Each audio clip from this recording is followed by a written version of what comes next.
Hi, it's Steve. Welcome to Whiteboard Wednesday. This is Season 1, Episode 1, and I'm so excited to have you join me for my very first episode.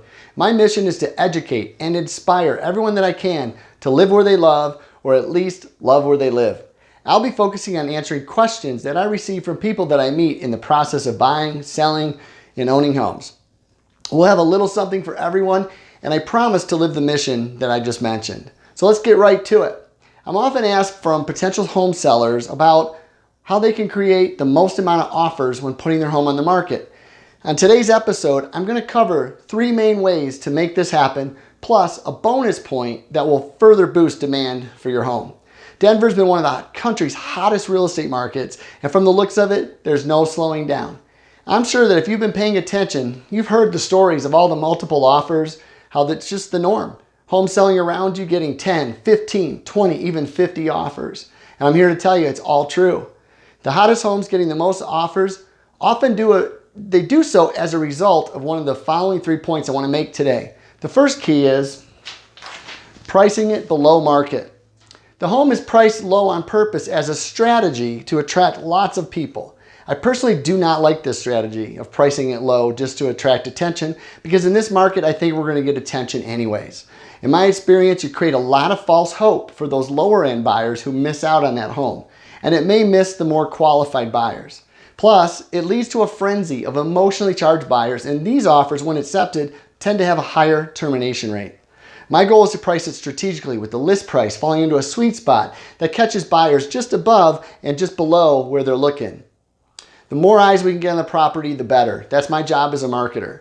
The number that you ask for your home is the first strategic decision that can make or break finding the right buyer. And this is key.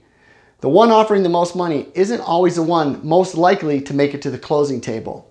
Next is location. You can't do much about it unless you have a tiny home, but we're not moving that, right?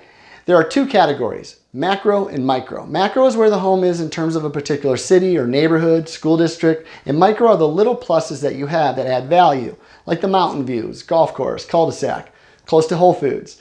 Neither of these can we control, but perceptions can be influenced by good marketing driving more attention to the home.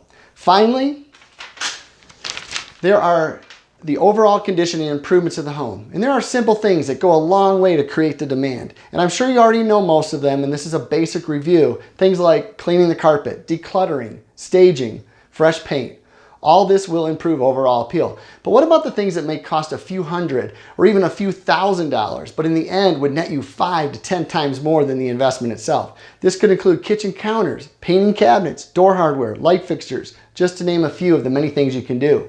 I recommend a consultation with a trusted real estate pro really before doing anything major in these areas, because sometimes it makes perfect sense to do them, and other times not at all. So seek out the expert. And now your free bonus point.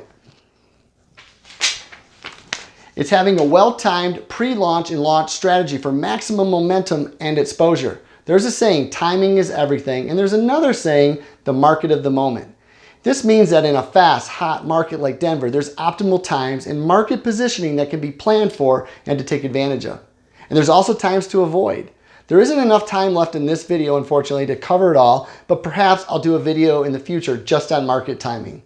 Now, before I wrap up, I want to know what questions you have for me from watching today's episode. What can I do to make the show better? Also, while we're at it, I invite you to send me topics that you'd like to hear about on a future Whiteboard Wednesday. Simply email me your comments or questions to nickersonteam@gmail.com. Thanks for watching episode 1, and if you liked it, please share it on social media or forward it to a friend. All the Whiteboard Wednesdays can be found on my video blog found at OneHomeTV.com. Thanks again for watching, and I hope to see you on the next Whiteboard Wednesday.